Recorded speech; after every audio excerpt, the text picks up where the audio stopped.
Hey, everybody, welcome to What's Up Wednesday. I'd like to touch on something this week that, again, is being delivered because of something that has happened. And a lot of times I record these What's Up Wednesday video blogs 3 days to maybe a week ahead of the day that we post it, just so that we have one kind of in the queue. And it just happens to be that I'm recording this on December 8th, and this won't publish for another week and a half. But something came up that I wanted to address. And I know that in the past I've touched on the topic of kind of situational awareness and being prepared. But again, there was an event that occurred to one of our staff, Pat, that I want to highlight. And I'm going to kind of preface it with an idea or a concept.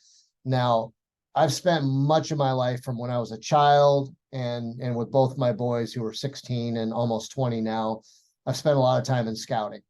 And I like to think that I live my life every day by the scout oath and the scout law. But the thing that I got out of scouting from an early age that's always resonated with me is the motto, be prepared.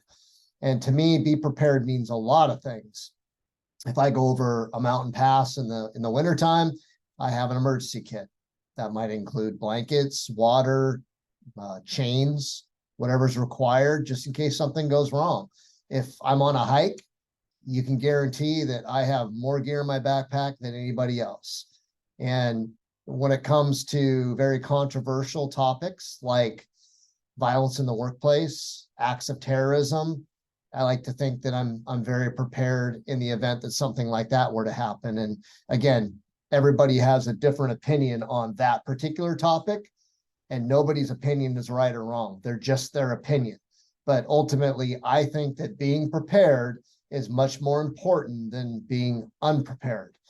And I had this conversation with my son earlier this week when we went to a restaurant to grab something to eat while we're running errands. I noticed that while I was ordering food, he went towards the back of the restaurant, sat down in a booth, and I ordered, and I came to him and I noticed what he had done. And in this case, I knew that it was not on purpose, but I complimented what he did because he went to the back of the restaurant, the second booth from the very back.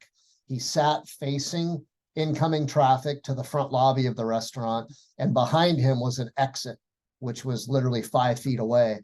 And I complimented him because if something were to happen, if somebody came in to rob the store, if somebody came in with mental health issues and raised a ruckus, he could quickly slide out that door, call 911, shelter in place in the vehicle.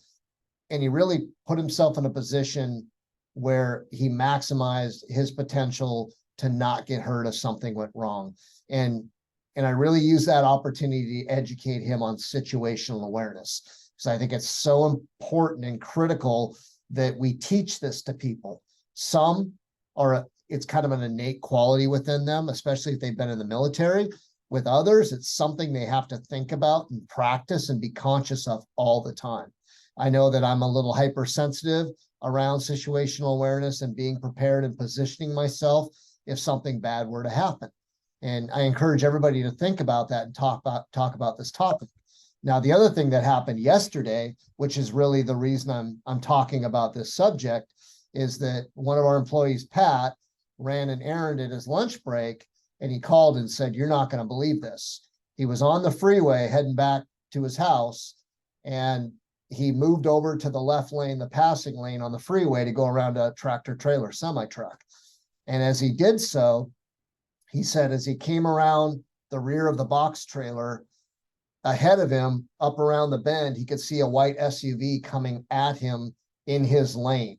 He very quickly, situationally aware, hit his brakes, dropped back behind that trailer, and within a second or two, that SUV with an elderly woman driving it drove past him in the lane he was just in at 60 or 70 miles an hour.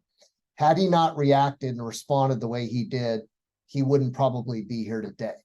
And I want to use that example and the example of my son Riley with how he positioned himself in the restaurant on this topic of being prepared and situationally aware to put yourself in a situation that if something goes wrong, you can quickly respond and you can react and hopefully get out of it unscathed. Now, with anything, fire drills, emergency drills, we have to practice these things. We can't just say, okay, here's my plan. So I think it's really important then when we look at these and we become aware of ourselves in these situations, it's very important to think them through and practice them as well. So as we're heading into 2024, maybe a great topic for a safety meeting is situational awareness and being prepared. And as always, I hope that helps. And I wish you a happy Wednesday. We'll see you next Wednesday. Bye-bye.